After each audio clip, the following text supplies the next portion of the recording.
Hello, good morning. Balik na tag-hiking.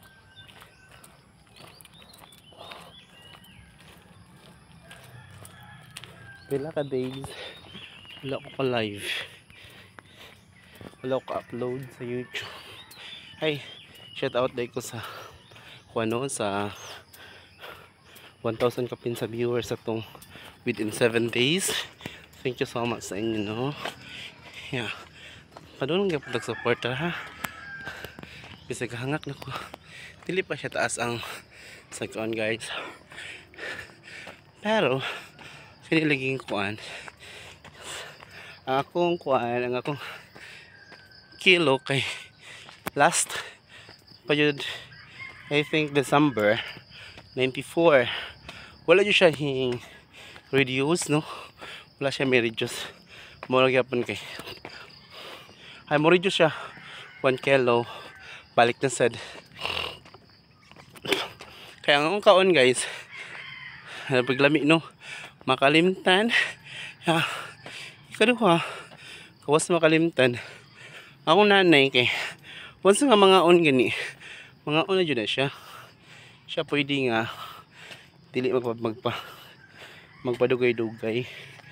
Ngayon pa nila nga ang pagkaon daw kung dili pwede paabuton kay makagaba daw.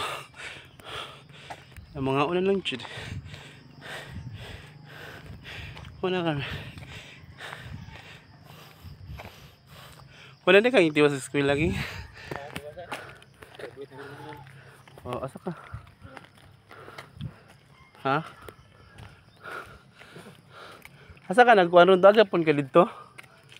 Asa ka po yun ron? Ah, wala na ka dito? Ha?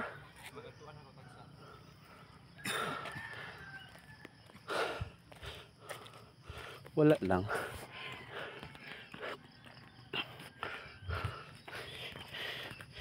So last week mo dito, April 3 is nagpatimbang ko is thank God, reduce ko sa January 5 reduce ko 6 kilos by 1 month and 2 kilos mag-reduce.